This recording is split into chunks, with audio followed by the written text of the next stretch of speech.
¿Qué adelantamos hasta ahora viendo de este tema?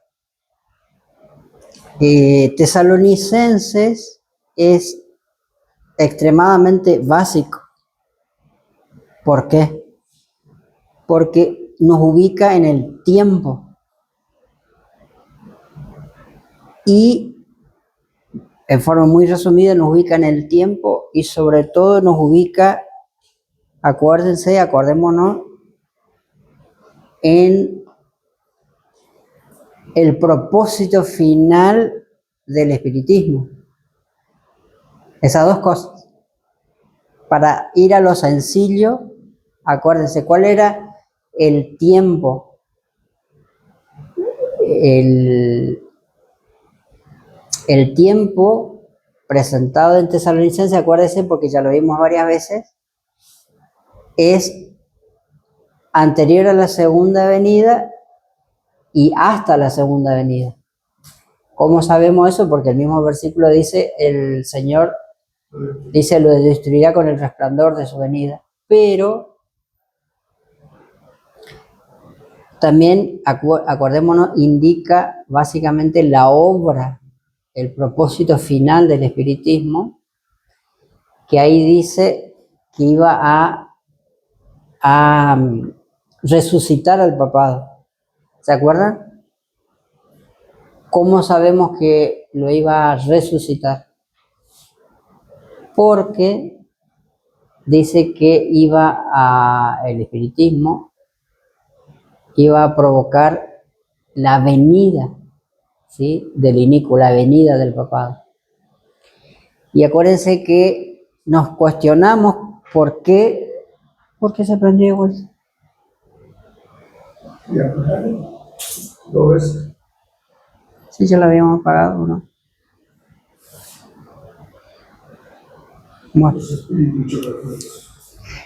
Acuérdense que dijimos que nos cuestionábamos o deberíamos cuestionarnos por qué dice que iba a traer la venida del papado, y la clave para entender es que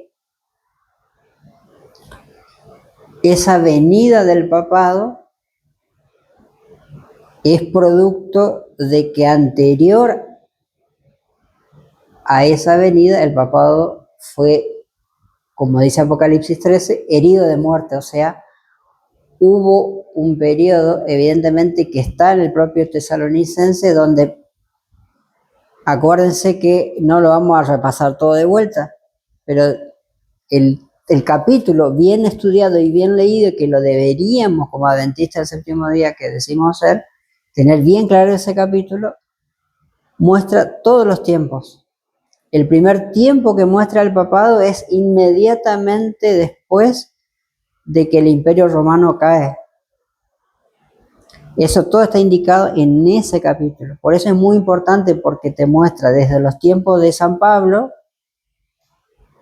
en que el propio Pablo dice, mucha gente anda diciendo dentro de la iglesia que Jesús está pronto a venir. Y muy interesantemente, el mismo Pablo, que escribe sobre la segunda venida de Cristo en todas sus cartas, en ese capítulo Pablo dice, no, Jesús no va a venir pronto. Jesús va a venir solo después que el papado haya hecho su obra. Y si uno lo estudia con más tranquilidad, con más tiempo, se va dando cuenta que Pablo dice lo que dice, porque evidentemente Pablo tiene muy bien entendido el libro de Daniel. Y no solamente bien entendido el libro de Daniel, sino bien entendido lo que el propio Jesús describe en cuestión de tiempo, de cosas que iban a suceder, cuando en el Sermón del Monte, Mateo capítulo 24, Mateo capítulo 25, Marcos capítulo 13, Lucas capítulo 17, Lucas capítulo 23, y hasta ahí nos quedamos, hablan de tiempos, de cosas que iban a ir sucediendo, pero en orden. Y ahí es donde... sí, hermano. También dice que cuando el de que Jesús va a venir, es cuando es predicado el Evangelio en todo el mundo, naciones y lenguas. Sí, y aún esa predicación a todo el mundo tiene que ser entendido en relación a los otros eventos, hermano. O sea, no es la única señal, pero claro que es uno de los eventos que va a suceder con claridad. Ahora, ¿qué otras cosas van a suceder? Entonces, todo eso está en estos capítulos que señalamos. Y para ser extremadamente más detallista, Jesús le aparece a Juan en la isla donde estaba preso, en la isla de Patmos, y le revela el libro de Apocalipsis. La hermana Joy se cansó, por decirlo así, de decirnos y de dejar en claro que debiera ser nuestra alegría comprender Daniel y Apocalipsis. Porque comprendiendo Daniel y Apocalipsis, dice, le comprendemos a Dios. Y es lo más interesante, porque muchas veces lloramos porque queremos que Dios nos entienda a nosotros, ¿no? Por nuestras situaciones del día a día, de nuestra vida en general. Pero es como que egoístamente no procuramos comprenderle a Dios, en sus tiempos sobre todo. Y yo tenía una pregunta, tenía, a ver, 2, 3 preguntitas antes para arrancar. Tipo pregunta de examen, ¿no? A ver, pensemos. Ya lo vimos, pero ¿cómo estamos seguros, con fundamento bíblico, de que el espiritismo es con lo que se inicia y es con lo que se termina el gran conflicto? ¿Cómo sabemos? Esa es la primera pregunta. ¿Sí? Nuestro tema de hoy es este, ¿no? El espiritismo y los reyes de la tierra. Y como todo el mundo está hablando de Venezuela y de lo que pasó en Venezuela, como hijos de Dios debemos tener un fundamento bíblico sencillo, pero claro, de qué es lo que está pasando no solamente acá en América, sino en el mundo, ¿no? Y qué tiene que ver con el pueblo de Dios. Y eso es lo que vamos a ver hoy, con la ayuda de Dios, así que vamos a acelerar el tranco, porque hay una respuesta bíblica a lo que está pasando. No podemos estar al tuntún en relación a lo que nos está pasando, ¿sí? Entonces, por eso este tema, ¿no? El espiritismo y los reyes de la tierra, pero en el conflicto final. ¿Alguien a la respuesta? ¿Cómo sabemos bíblicamente que realmente con el espiritismo comienza y con el espiritismo termina el gran conflicto entre Cristo y Satanás? Ya lo vimos, ¿no? Tratemos de recordar, pero ¿cómo sabemos que empieza y que termina el gran conflicto con el espiritismo? ¿Se acuerdan? Eso ya lo vimos.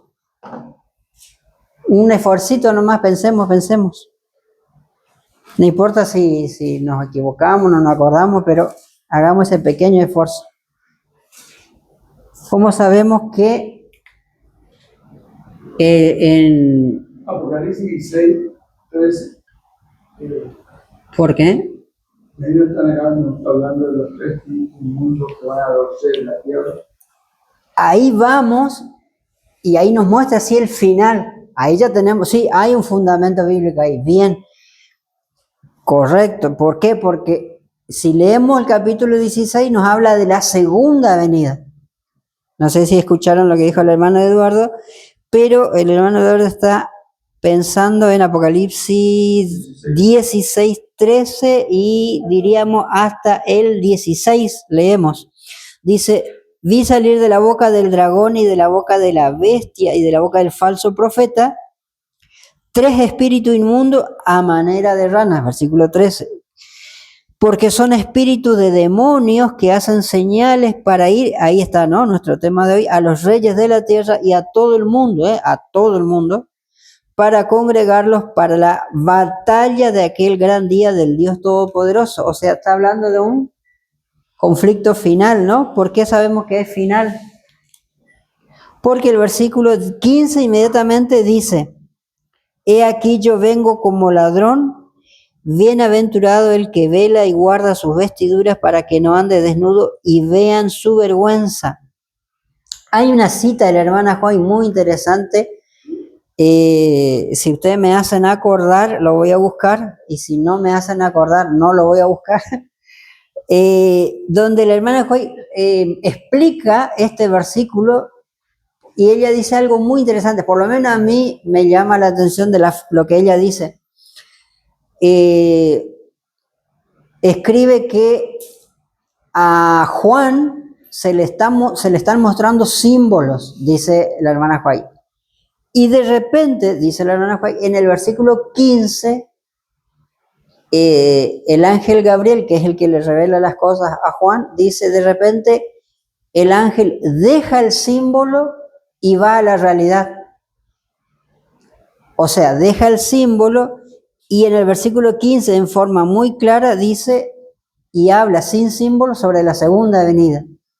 Por lo menos a mí, no sé a ustedes, pero me llama mucho la atención cómo la hermana Juay menciona este versículo, porque dice, ¿no? En medio de todos los símbolos, de repente Dios deja el símbolo y dice: mira, ojo, yo te estoy mostrando todos estos símbolos porque lo que te estoy queriendo dejar en claro es que en este tiempo yo voy a venir. Ahora, ante la venida de Jesús no es una simple alegría y una simple espera. ¿Por qué no? Porque dice: bienaventurado el que vela y guarda sus vestiduras para que no ande desnudo y vean su vergüenza. ¿Eso a qué se refiere?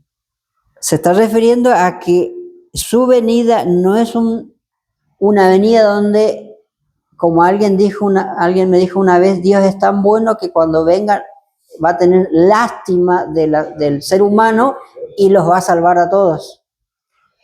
Sin embargo, este versículo deja en claro que la venida de Cristo implica juicio.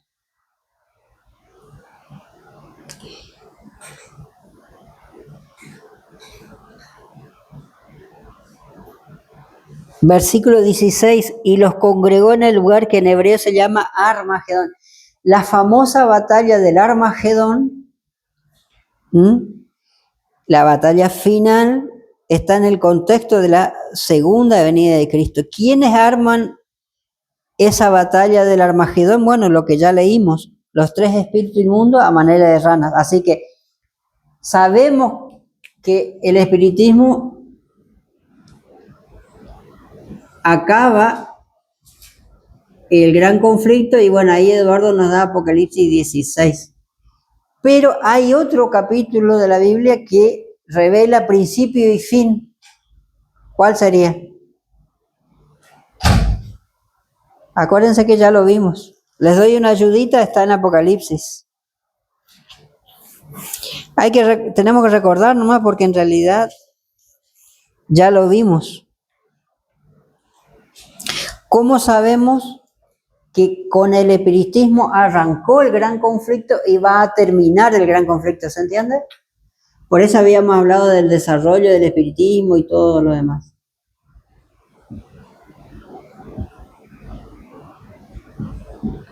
¿No sería 18, hermano? ¿Por qué? Porque ahora la caída de Babilonia. Sí, eso podemos agregar, y podemos agregar mucho más todavía acerca del final. Pero, ¿cómo sabemos principio y fin? En realidad, es el capítulo 12 del Apocalipsis. ¿Y por qué? Porque en el versículo, ya les digo cuál versículo, como para ser bien específico y bien directo y sencillo, ya les digo,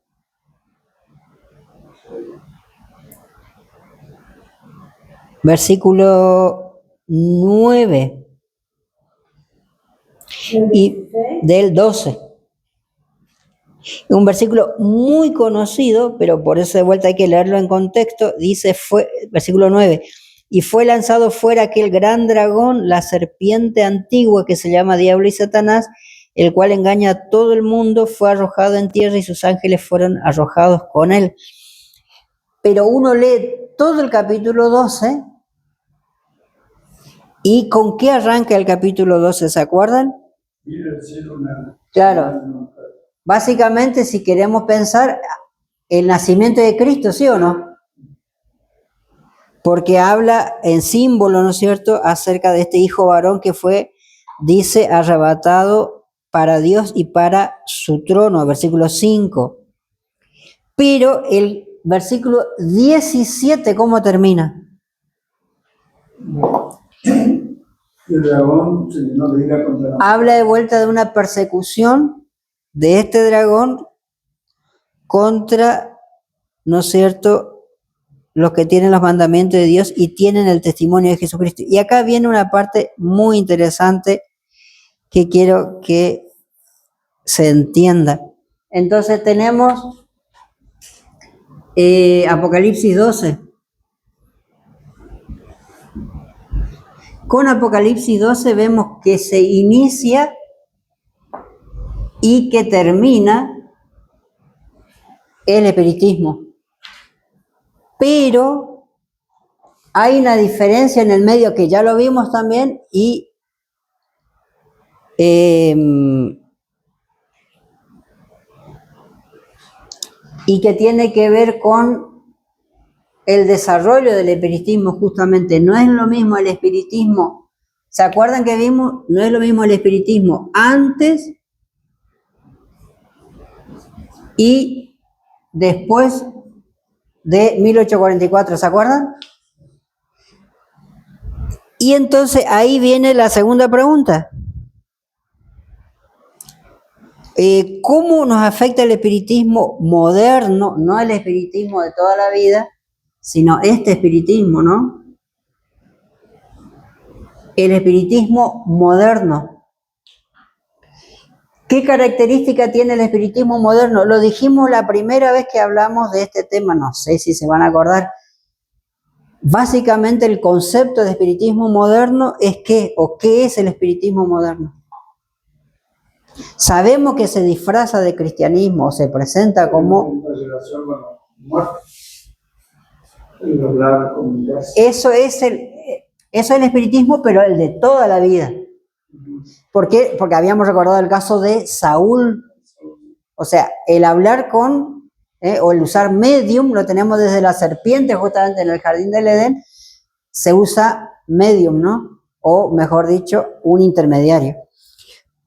Pero el espiritismo moderno, ¿qué habíamos dicho? ¿Por qué le llamábamos? ¿Qué características tenía? Para empezar, sí, se hace pasar como un poder cristiano. ¿Se acuerdan que leímos del libro del espiritismo de Allan Kardec? ¿Se acuerdan o no?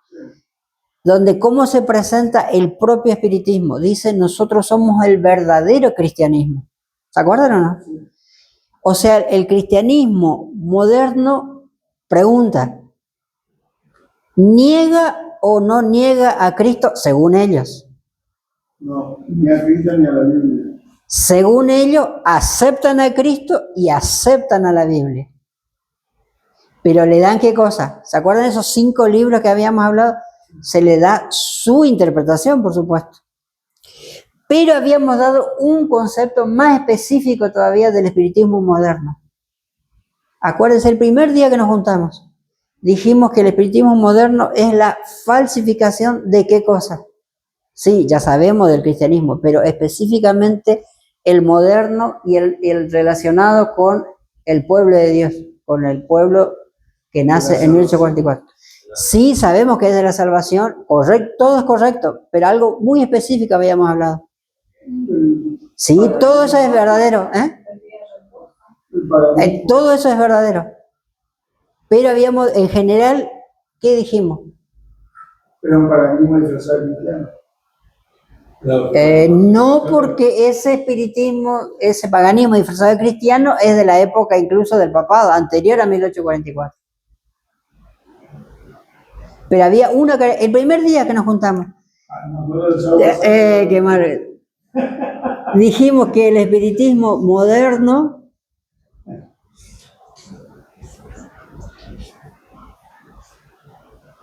era la falsificación de qué. No, porque sí va a haber, todo es verdadero, pero ¿cómo es algo más específico? Falsificación De la salvación.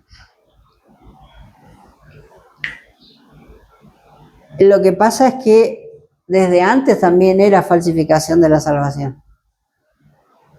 Pero a partir de 1844 tiene un tinte distinto, un objetivo distinto. Dijimos que el espiritismo moderno se presenta como falsificación de la verdad presente.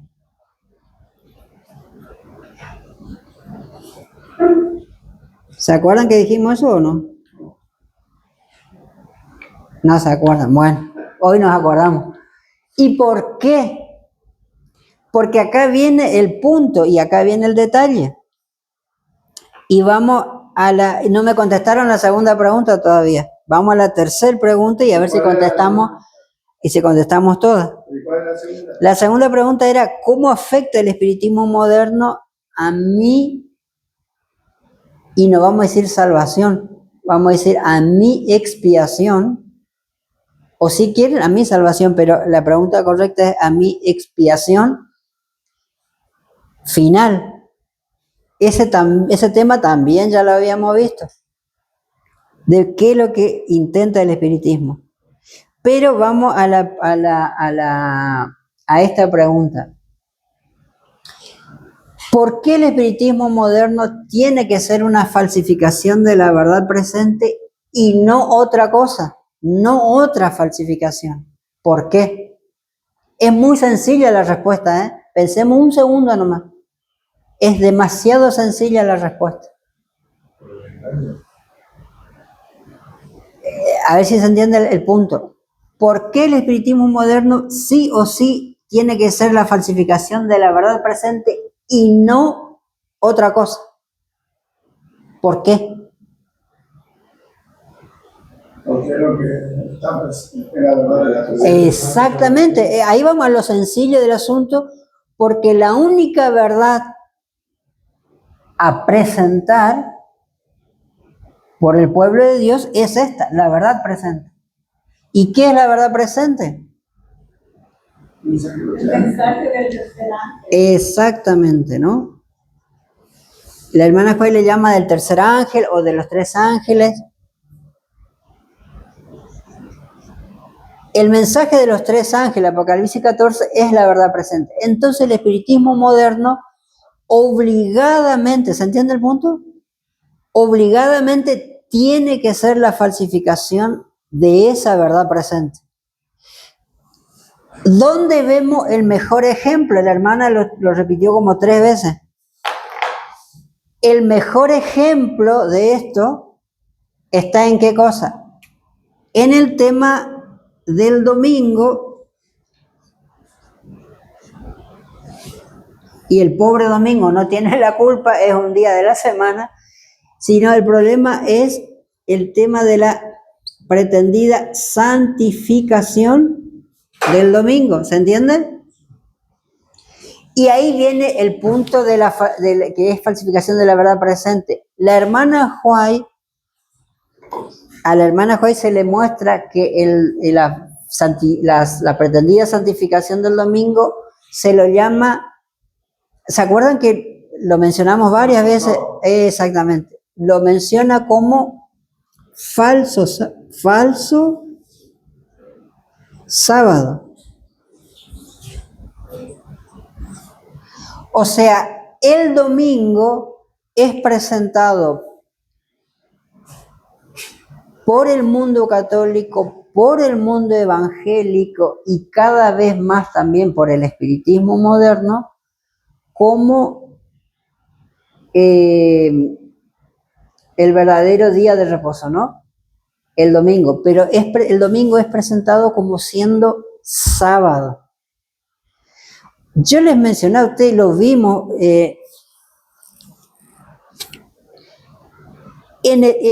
No, les comenté, pero no les mostré, no lo vimos. Si me hacen acordar, lo vamos a ver la próxima. Yo tengo las fotocopias. En el diccionario de la Real Academia Española de antes de 1990 o antes del año 2000, no me acuerdo, usted buscaba, ¿cómo es? A, B, C, H, D, llegaba a la S, sábado, y le decía día de reposo para la comunidad judía, algo así te decía, pero te decía, y acá viene el punto, no te decía séptimo día. También. Es más detallado el asunto, pero para no ir al detalle. Y en el nuevo diccionario de la Real Academia Española, el sábado es presentado como sexto día.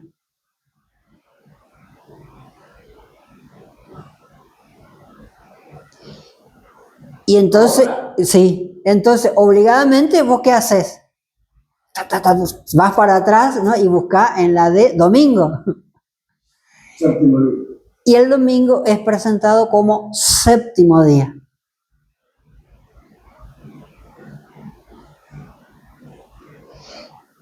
El aparente enredo, pero no es ningún enredo, es que uno lee todos los documentos de la Iglesia Católica y terminan filosofando y tratando de mostrar bíblica y históricamente según el propio catolicismo. El domingo es presentado como primer día, es presentado como nuevo sábado, y también es presentado como octavo día.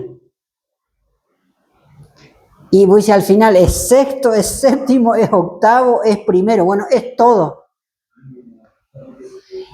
Ahora, me llama mucho la atención un detalle que si por ahí ustedes prestan atención es muy curioso. En Colombia, y creo que en Venezuela también, tienen la costumbre hasta hoy de, por ejemplo, hoy es sábado, ¿no es cierto? Y nos vamos a juntar de vuelta el próximo sábado. El hablar actual de los colombianos nos vemos en una semana, como refiriéndose a nos vemos el próximo sábado, porque hoy es sábado y una semana será el próximo sábado, o nos vemos en 7 días, cosa que podríamos decir. La costumbre en Colombia, yo no sé si en Ecuador y en Venezuela es lo mismo, o en esa zona, pero la costumbre es decir, nos vemos en 8 días.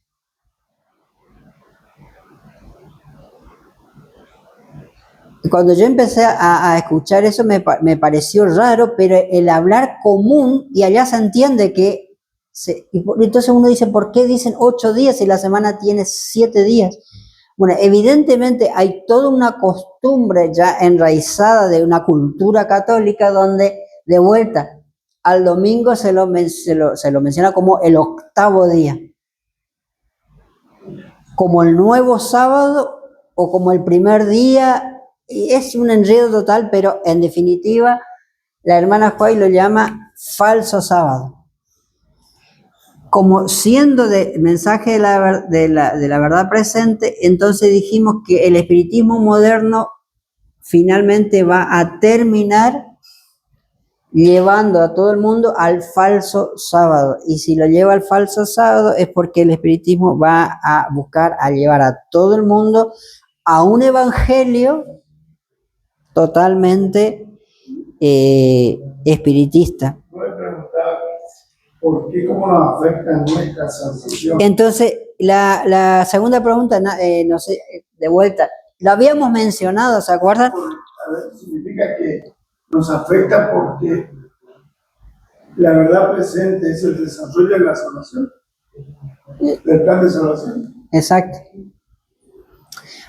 Pero es bien sencilla la respuesta, pero el punto debe ser específico en este punto. Nuestra salvación, presentado por el santuario, se resume en una palabra. ¿Se acuerdan que ya lo vimos también? ¿En qué palabra se resume? Porque, Expiación. ¿eh?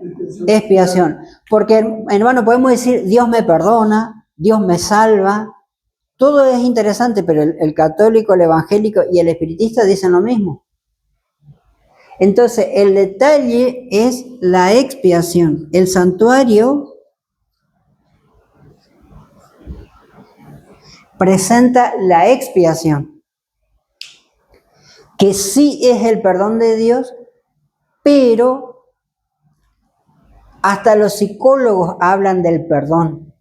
Entonces, no estamos hablando de un simple perdón, estamos hablando de una expiación donde hace falta e hizo falta un sacrificio, esa muerte, ese sacrificio corresponde a la consecuencia de haber violado una ley que está en el santuario, ¿no es cierto?, simbolizado en el lugar santísimo.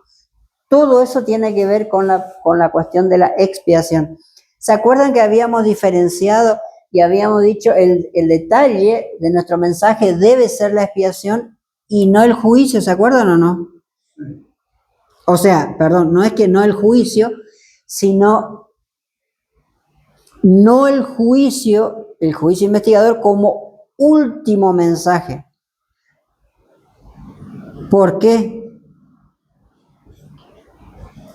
Porque el juicio investigador que nosotros declaramos arrancó el 22 de octubre de 1844. ¿Se acuerdan que habíamos visto también? Dijimos, ¿es el fin de la obra de Dios o es el medio de la obra de Dios? El medio para la expiación. Justamente, habíamos dicho que no es nuestra tarea ir y predicar el evangelio diciéndole a la gente Jesús entró en un lugar santísimo y está haciendo el juicio investigador, amén, y nos vamos al cielo. No, sino mostrar que el santuario tiene, y Jesús como sumo sacerdote en el santuario, está realizando una obra de juicio, pero con un propósito. Ese propósito es la expiación.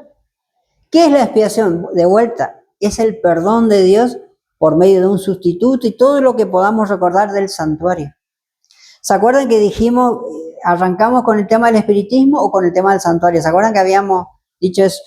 Yo por ahí me estoy arrepintiendo porque yo digo, ¿hasta qué punto entendemos el santuario como para poder estar hablando del espiritismo? Porque el espiritismo en definitiva es un ataque al santuario. Pero, y vamos más específico todavía para cerrar el punto. El juicio investigador es para realizar expiación, ¿así? ¿Expiación? ¿Sí o no? Expiación final. Si decimos expiación, estamos equivocados. Porque la expiación viene desarrollándose desde Adán y Eva como promesa y desde la cruz como cumplimiento. Entonces, la expiación no es aquello que se hizo en la cruz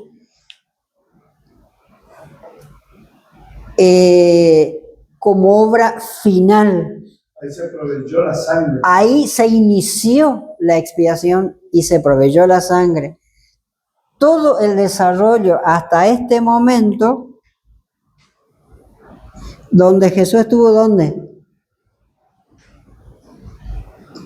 En el lugar santo, ¿qué se desarrolló? ¿Expiación, sí o no? Y si de repente como adventistas del séptimo día decimos en 1844 empezó la expiación de Cristo en el santuario, estamos haciendo el mayor ridículo que el mundo pueda ver, porque ¿quién no sabe que Jesús no empezó la expiación en la cruz? Y salimos a decir que en 1844 Cristo inicia la expiación, ¿qué estamos diciendo? Nada. Entonces, el juicio investigador no realiza expiación común. Realiza lo que revela el libro de Levítico, Hebreo y demás.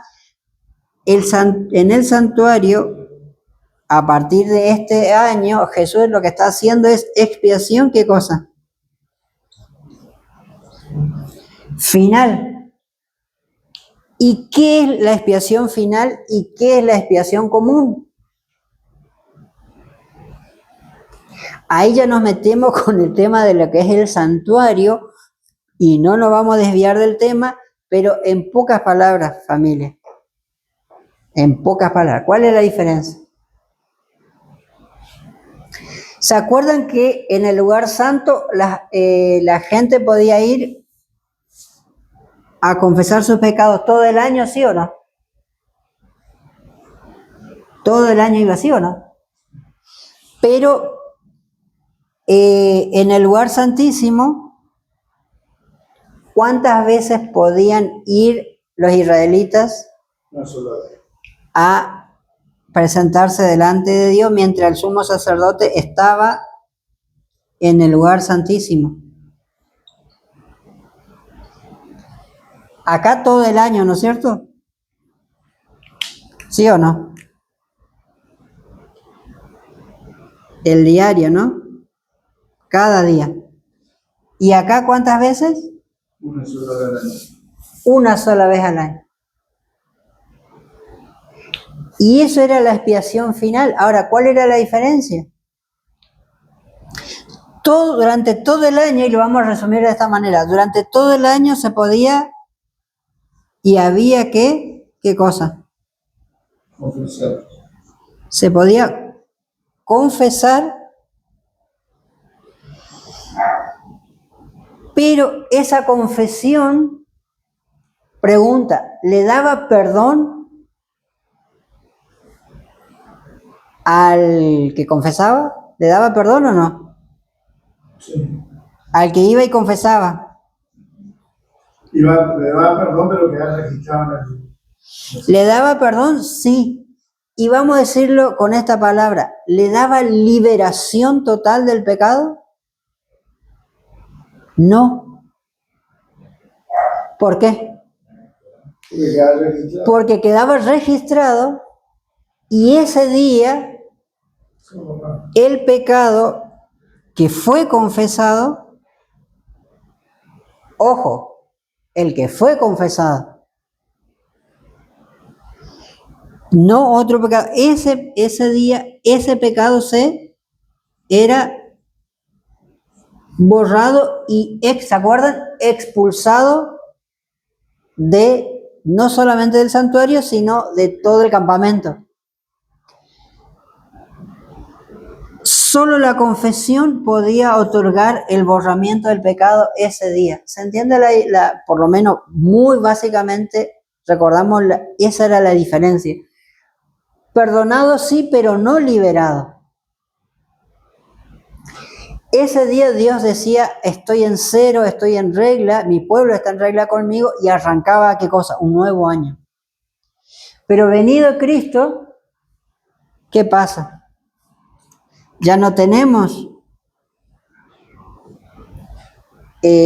año tras año la misma situación, sino que algo que empezó en la cruz, su expiación, en tiempo y forma, año 31, en el año 1844 específicamente, ¿se acuerdan? El 22 de octubre, lo que nos da nuestra identidad como pueblo, Cristo arranca esta obra del juicio para poder otorgar a todo aquel que quiera confesar y entregarse a la verdad de Dios, ser no solamente perdonado, sino también liberado. Pero acá hay un detalle que yo les mandé el video del santuario y hasta ahora nadie me contestó. ¿Cuándo mandaste el video del santuario? Mandé el video del santuario hace 2 meses y más todavía. Y nadie contestó, ¿sí? En el grupo. Y delante de ustedes mandé el grupo. Y nadie miró. Porque yo le dije, miren el video del santuario porque es un video de España, dura 25, 28 minutos, no me acuerdo, muy cortito. Y nadie encontró. Yo miré, a ver, me acuerdo. Ah, bueno. Y nadie contestó, ¿sí? Entonces, como nadie encontró la cuestión de vuelta como tarea. Sí, es verdad. Porque si yo les digo, van a ir a mirar el video y van a ir, pero pensando en lo que yo les dije nomás, no tiene sentido. ¿Sí o no? Si yo Así que miren ustedes y recordando esto, a ver qué es lo que pasa. ¿Por qué estamos hablando de esto? Entonces, de vuelta, ¿cómo afecta el espiritismo moderno a la expiación final? ¿Cuál sería una respuesta así en pocas palabras? Pero vamos a ser bien específicos. La pregunta es bien específico. ¿Cómo afecta el espiritismo moderno mi expiación final? ¿Se entiende? ¿Se entiende o no? Sí. Si es que me está atacando la verdad presente y en lugar de que sea el sábado sacrifico el domingo, por ejemplo. Estoy en horno, como dices. Ajá. ¿Qué más? Pero algo más, sí, todo eso es verdad, pero algo más podemos decir. Pensemos nomás, no. Sí, algo que yo me acuerdo de la hermana Juárez es que el espiritismo minimiza la ley de Dios. Ajá. Ataca, solamente habla del amor de Dios y como si fuera su único atributo, dejando de lado la justicia, la ley. ¿Se acuerdan que vimos todo eso? El problema del espiritismo, como también el problema del mundo evangélico, como también el problema del mundo católico, es siempre la ley de Dios. El pueblo de Dios fue levantado en 1844 para entender y para mostrar el verdadero lugar que ocupa la ley en el plan de salvación. Pero, voy a borrar esto, ¿sí? Bueno. Voy a borrar todo. Y de vuelta, ¿cómo afecta el espiritismo moderno mi expiación final? Y yo acá les tengo una cita. Una cita, permiso, ya se conoce. Hasta ahí, hermana, estamos, ¿no? Todo esto relativamente ya lo vimos. Pero, entonces, ¿alguien quiere contestar? ¿Cómo afecta el espiritismo moderno? Si decimos mi salvación es muy general. Pero para ser bien específico con la obra que Cristo está haciendo en el santuario, vamos a decirlo de otra manera más sencilla si quieren. ¿De qué forma el espiritismo moderno quiere engañarme en relación a la obra que Cristo está haciendo en el lugar santísimo? ¿Les gusta más así la pregunta? Vamos de vuelta. ¿Quién está haciendo el juicio investigador y la expiación final? ¿Quién lo está haciendo? ¿A dónde? ¿Por qué? Porque Cristo es ¿qué cosa? El sumo sacerdote. ¿Dónde está? ¿En qué parte? En el santuario celestial. Muy bien. Entonces la pregunta es, si yo ahí estoy yendo para encontrar perdón, la pregunta es, ¿cómo el espiritismo moderno me quiere sacar de ahí? ¿De qué manera? ¿Por qué me afecta si yo agarro algo del espiritismo, alguna doctrina del espiritismo moderno? ¿Cómo me afecta a mí en ese punto en relación al santuario? ¿Se entiende la pregunta? La ley de mortalidad del alma. Todo eso es correcto, es bien general y es muy correcto, pero en forma bien específica, lo voy a plantear de una tercera forma.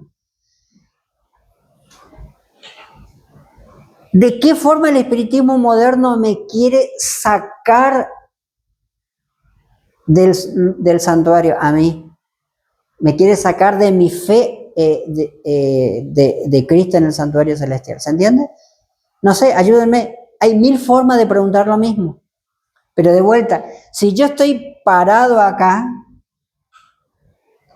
la forma como se va a salvar el hombre.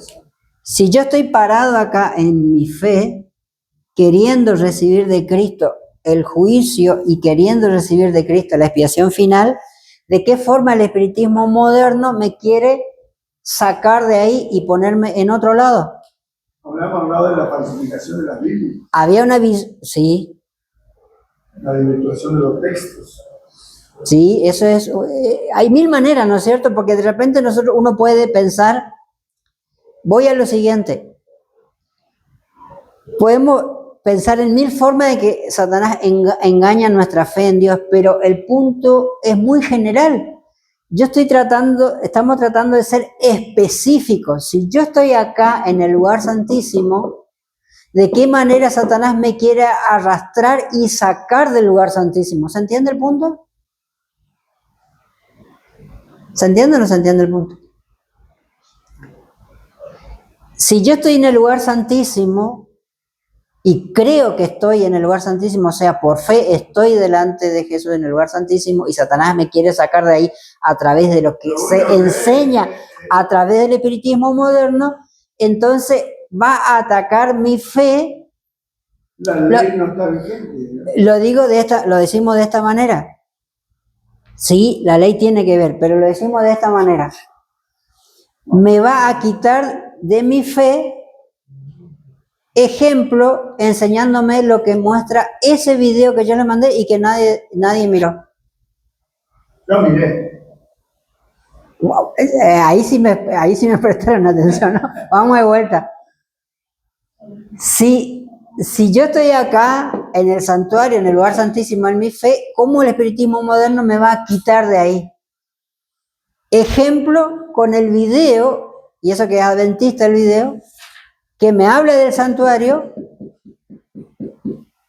pero ¿cómo me habla del santuario?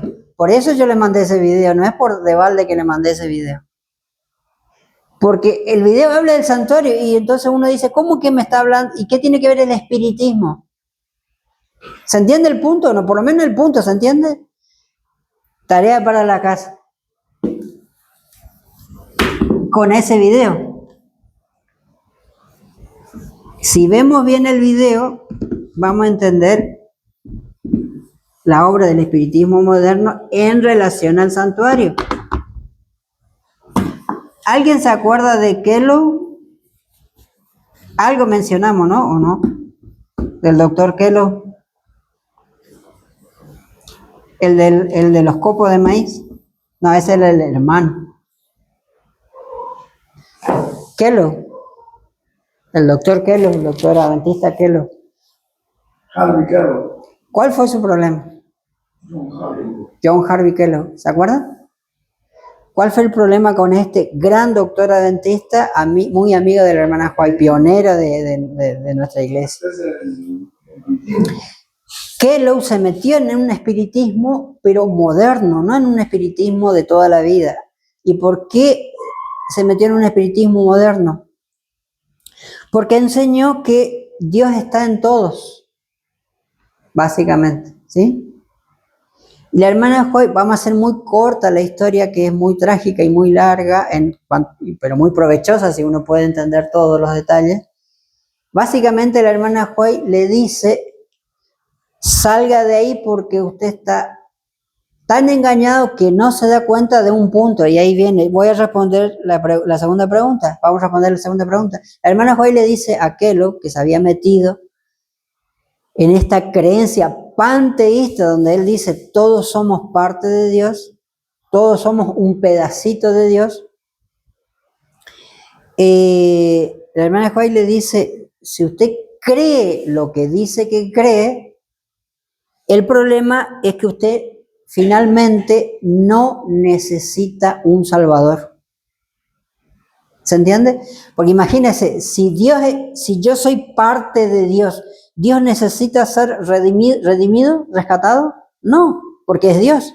Entonces, si yo soy parte de Dios, no necesito Salvador si yo soy parte de Dios.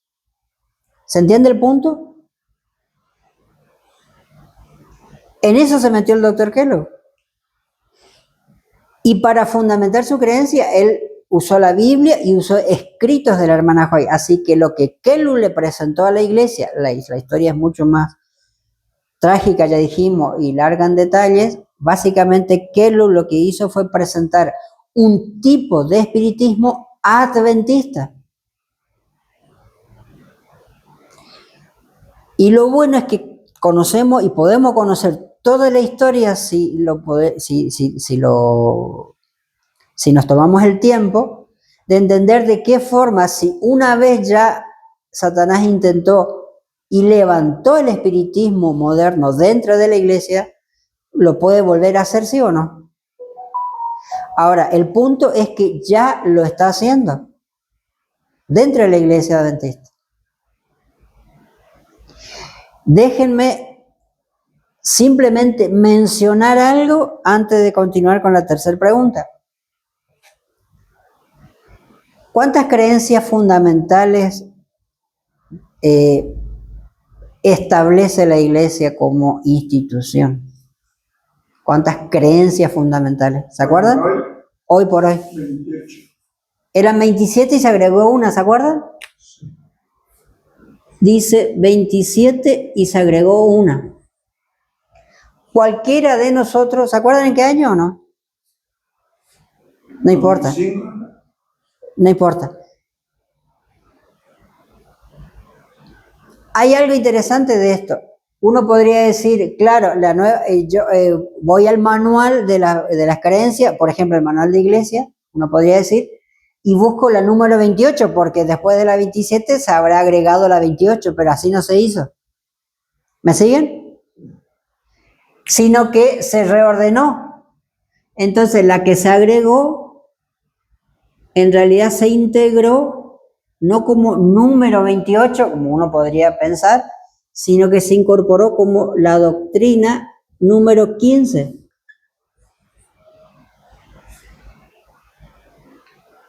¿15 o 11? ¿O 11? Ya me hicieron dudar ya. No, ni la 11. Y no tengo acá para buscar. Tarea para la casa, bueno, supóngase que es la 11 o la 15, ¿no tiene ninguno acá un manual? Yo lo tengo, pero lo tengo que ir a buscar. ¿Lo voy a buscar? Bueno. 11.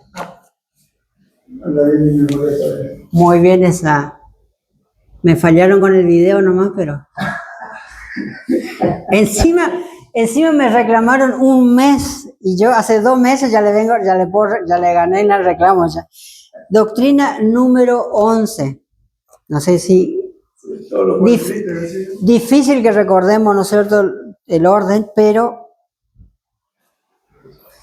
Doctrina número 11. El título es Crecer en Cristo. Parece muy lindo, ¿no? Se llama Crecer en Cristo. No voy a leer todo, por supuesto, la parte resumida, sino déjenme leer solamente la primera oración. Sí, señor. Dice: Jesús triunfó sobre las fuerzas del mal por su muerte en la cruz.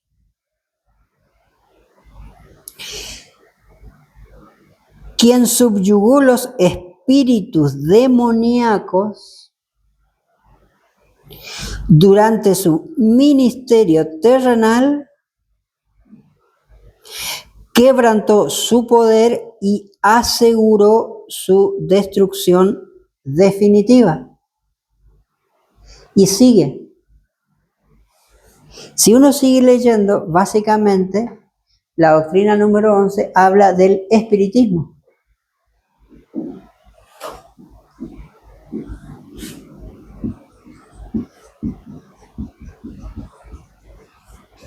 El detalle es que aparentemente la doctrina número 11 habla del espiritismo y aparentemente es presentado como Cristo siendo vencedor del espiritismo y nosotros teniendo la posibilidad de ser vencedor sobre el espiritismo, aparentemente.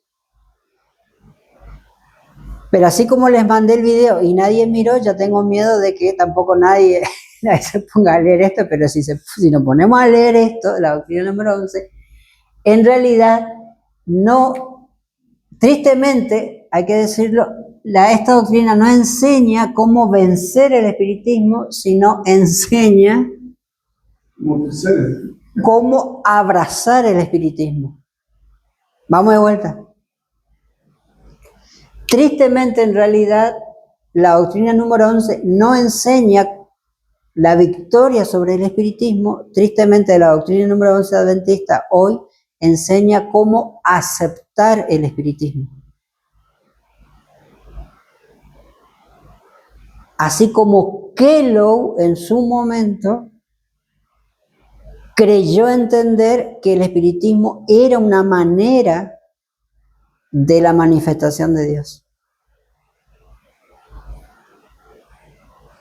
Y eso nos lleva a la tercera y última pregunta, que por lo menos, pero déjeme avanzar un poquito. Bueno, ya con la tercera pregunta también vamos a poder integrar, acá tengo una cita, pero específicamente, ¿cómo afecta el espiritismo moderno mi relación con Jesús en el lugar santísimo? O sea, ¿cómo afecta el espiritismo moderno mi relación con la expiación final? Habíamos dicho, ¿no? Y déjeme leerle entonces un ejemplo. Hay muchas formas, pero un ejemplo específico que está en Conflicto de los Siglos, 610 y 611. Dice así.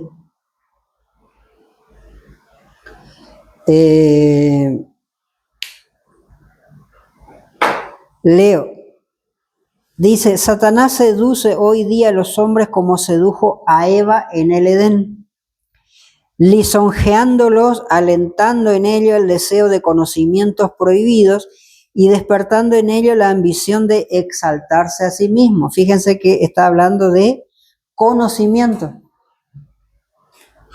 Ahora, usted puede tener conocimiento, uno puede tener conocimiento, ¿qué cosa? En un libro de lectura.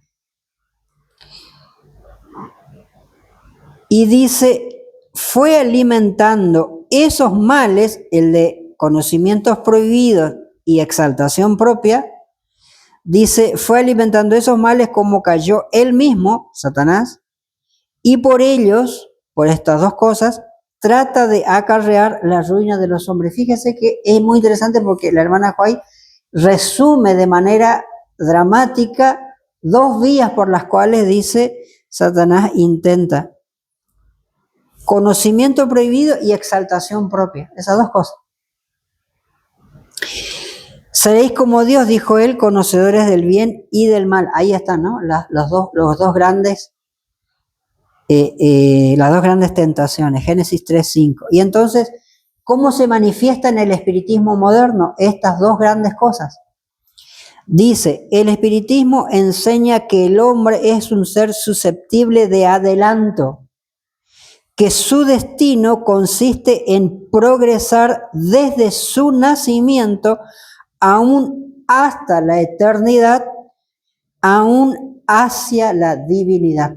¿Se entendió?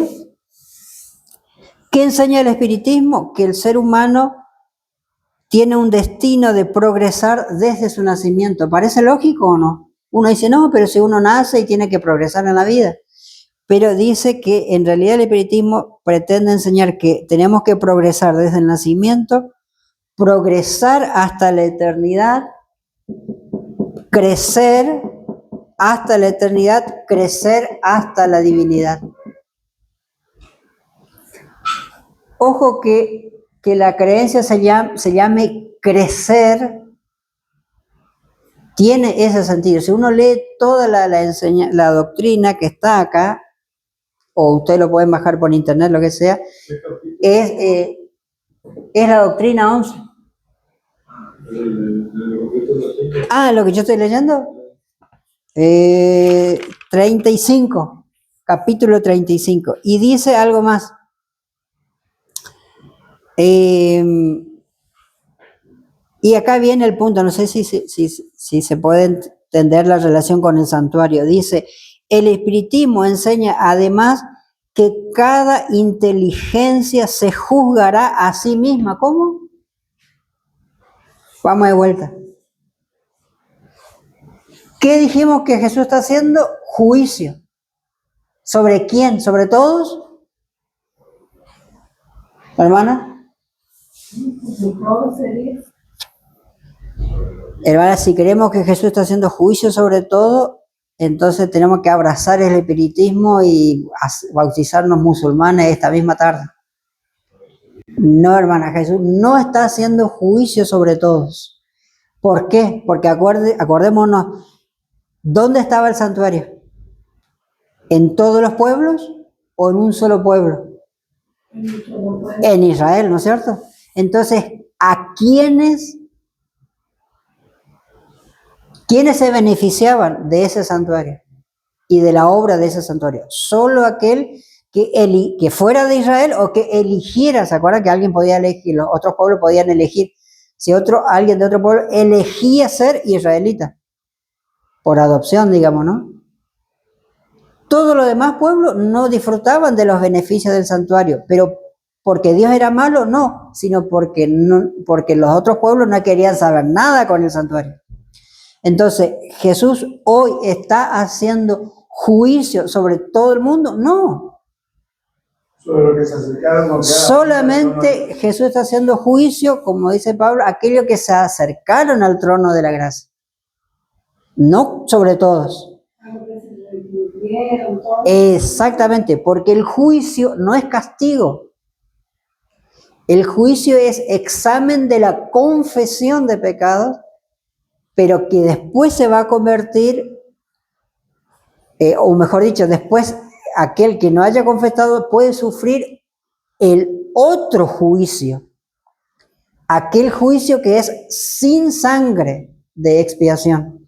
Por eso es que el tema del juicio lo tenemos que tener bien claro, hermana. El tema del santuario hay que comprenderlo bien claramente, y por eso mandé el video del santuario al grupo, porque si vemos bien el video del santuario vamos a ver si me está mostrando doctrina verdadera o falsa verdad presente, ¿sí o no?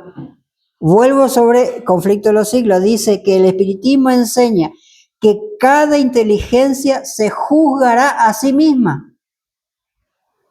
Dios no me va a juzgar a mí, yo me voy a juzgar a mí. Y dice, y no será juzgada por otra inteligencia. Vale, somos capaces de... Me sacaste la palabra de la boca. Cuando empezamos a escuchar dentro de la iglesia, amigos o conocidos nuestros, ¿quién sos vos para juzgar? ¿Quiénes somos nosotros para juzgar? ¿Cómo que quién no somos? Para empezar, la Biblia habla de muchas clases de juicio, y el juicio de juzgar no significa condenar, sino significa distinguir entre lo malo y lo bueno. Ahora, fíjense cómo enseña el espiritismo. Dice, el espiritismo enseña que el tribunal está interiormente en vosotros.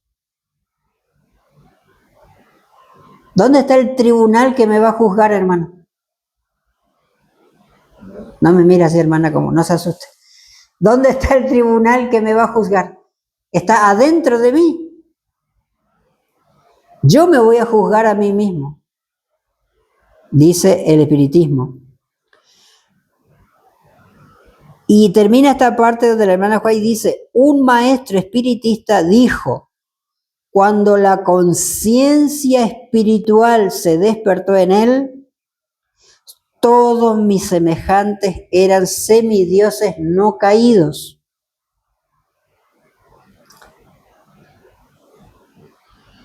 La Iglesia de Jesucristo de los Santos de los Últimos Días. ¿Alguien lo conoce?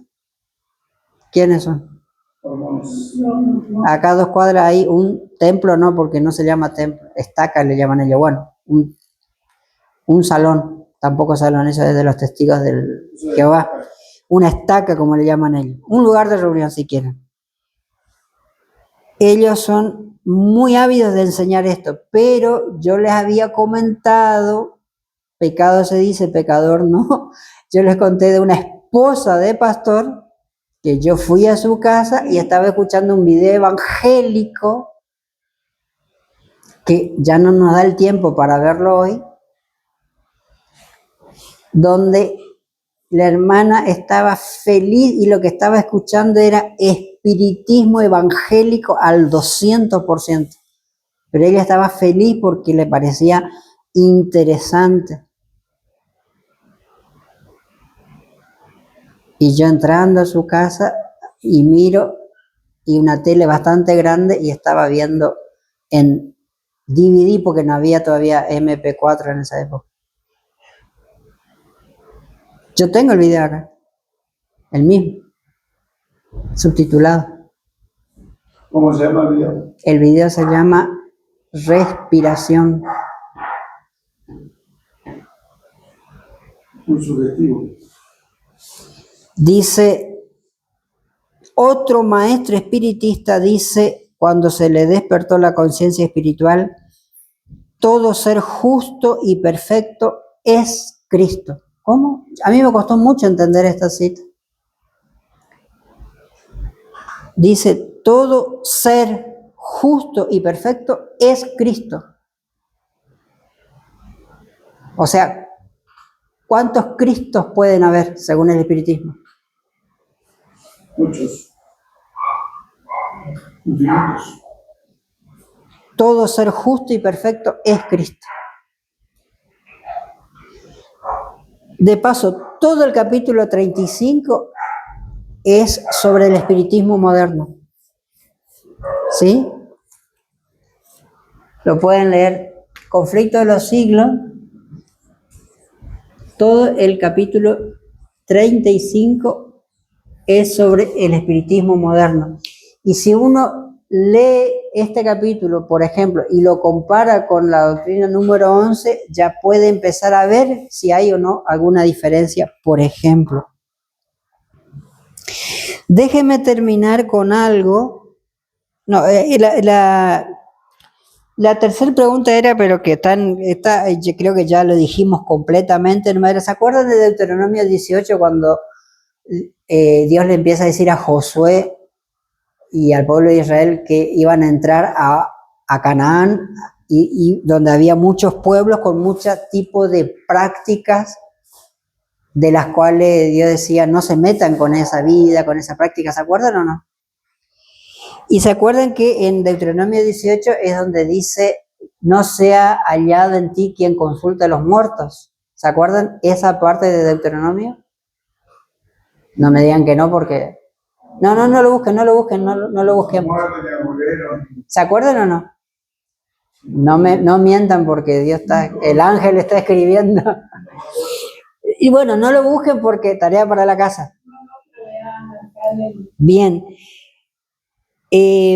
Básicamente, a Josué se le dice, antes de entrar a Canaán, no se metan con el espiritismo que practica estos pueblos donde ustedes van a entrar y van a convivir cerca. Así que básicamente se le advierte de eso. Entonces la pregunta que podemos hacer es la siguiente. ¿Por qué el pueblo de Dios es y debe ser advertido sobre el espiritismo? O sea, lo que estamos haciendo. Nos tomamos el tiempo, ¿no es cierto?, para levantarnos, venir hasta acá, compartir esto. Y entonces la pregunta sigue siendo esta, ¿no? Porque uno podría decir, sí, que la gente que no conoce a Dios que se preocupe por el espiritismo. Pero el punto es que cuando Israel iba a entrar a Canaán por medio de Josué, se le dice, no se metan con el espiritismo de estos pueblos. Ya eran pueblo de Dios y sin embargo fueron advertidos de no meterse, de no involucrarse con el espiritismo. Entonces una pregunta muy sencilla pero muy directa es, ¿por qué como pueblo de Dios debemos ser advertidos sobre el espiritismo? En nuestro caso, sobre el espiritismo moderno. ¿Por qué? Si ya somos pueblo de Dios. ¿Se entiende o no el punto? ¿Por qué? Por las enseñanzas. Porque nos desvía de que, como Dios le dice, no necesitamos un Salvador. Somos autosuficientes. Vuelvo sobre el video del santuario que les mandé. Vuelvo sobre eso. Es un video adventista, es un video de un pastor adventista, es un video de una productora de videos misioneros de España, adventista. Enseña una doctrina adventista, el santuario, Y sin embargo, yo me estoy parando acá delante de ustedes y le estoy diciendo, es un video y me voy a adelantar, pero no voy a ir al punto. Es un video que en 30 minutos lo único que enseña es espiritismo. ¿Eh? No voy a mandar de vuelta porque ya mandé el video. Entonces, de vuelta, si ya somos pueblo de Dios, ¿por qué necesitamos ser advertidos? Y el punto es que el espiritismo se va a presentar al pueblo adventista del séptimo día no como un espiritismo cualquiera que ande dando vueltas dentro del catolicismo o dentro de los mormones o dentro de los musulmanes o dentro de ¿quién más? O dentro de cualquier otro grupo religioso, sino que el espiritismo que Satanás va a levantar adentro del pueblo de Dios va a ser un adventismo, perdón, va a ser un espiritismo con sabor a qué, a canela, a café o a qué, con sabor a qué. Amor. Va a ser un espiritismo con sabor a qué, y con sabor a Elena de White, con sabor a Biblia, con sabor a adventismo. Kellogg, cuando habla del espiritismo dentro de la iglesia, no se pone a hablar en contra de la iglesia, en contra de la reforma pro salud, en contra de la hermana White. No, habla de la reforma pro salud, habla de la hermana White, habla de la Biblia, habla de la iglesia, habla de todo en su libro que se llamó El Templo Viviente, pensando en Corintios. Pero estaba tan cargado de espiritismo que la hermana White no lo quería ni siquiera leer, hasta que ella cuenta que por insistencia de su hijo y por insistencia de Dios en un sueño, en una visión, ella ojea, no lee completo el libro, pero ojea, Dios le guía, y con ayuda de su hijo, a ojear el libro que tiene, creo que 600, 500 páginas, a leer buena parte del libro, y lo único que se descubre ahí es un espiritismo adventista puro en el sentido de fuerte, bien mezclado. Ahora, de vuelta, si ese espiritismo entró en la iglesia y muchos pastores, muchos médicos, muchos alumnos del colegio de Battle Creek se fueron con Kellogg y compraron el libro, leyeron el libro y creyeron lo del libro, ¿qué nos hace pensar que hoy el pueblo de Dios no debe ser advertido? Y si es advertido es porque va a volver a pasar. El tema es que si yo voy a entrar en ese espiritismo, no, porque acá viene el punto. Todos los que aceptaron el espiritismo adventista de la época de Kellogg, adivinen que no se fueron de la iglesia. ¿Se entiende el punto? No, nadie se fue de la iglesia. Por lo menos en el principio, hasta que fueron, ¿no es cierto?, corridos, porque el grueso aceptaba aún la fe pura. Eso fue allá por el año 1903. Hace poquito nomás. Nadie se fue de la iglesia. Y yo mandé el video y ustedes siguen en el grupo. Nadie se fue del grupo, pero tienen el video que no vieron. Miren el video, voy a mandar de vuelta. ¿Se entiende el punto o no, hermanos? No, mande el viernes antes que... No, es que ya mandé, pues. Ahora voy a mandar de vuelta a la noche. Déjeme preguntarle algo que ya, digamos, se nos va siempre el tiempo, ¿no? Pregunta así en forma sencilla, nos vamos a preguntar. Y quiero cerrar con esto. Hablamos de Venezuela la próxima.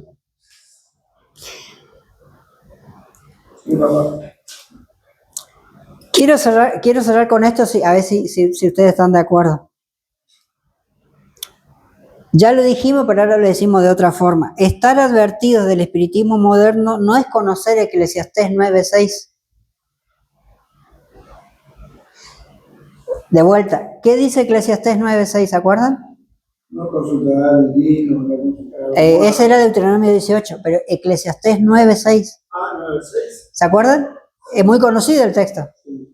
Los muertos saben que... ¿Se acuerdan de ese versículo? Dice, pero los muertos nada saben, su amor, su odio, es puesta en el olvido. ¿Se acuerdan de ese versículo? El estado de los muertos, o sea, ¿qué nos pasa cuando nos morimos? Entonces, mi punto es el siguiente, vamos a cerrar con esto. Estar advertidos del espiritismo moderno no es conocer Eclesiastés 9:6, porque yo les doy un dato, a mí me sorprendió cuando lo descubrí. Los testigos de Jehová preguntan, ¿los testigos de Jehová creen en la inmortalidad del alma? No. ¿Qué es la inmortalidad del alma? De que los muertitos siguen vivos. O sea, que los muertitos no están muertitos, de que los muertos siguen vivos. El espíritu, el alma, que están en un plano superior. Eso se cree, ¿no? Que los espíritus, que los ánimas, que los fantasmas, que ¿sí o no? Los testigos de Jehová creen en el alma, en el espíritu, y que la gente va al cielo o al infierno cuando muere. Los testigos de Jehová, ¿creen en eso? No soy testigo. ¿Nunca se preguntaron? Creo que no. ¿Saben qué? De todos los grupos religiosos que usted puede conocer, increíblemente, los testigos de Jehová creen en la doctrina correcta del estado de los muertos.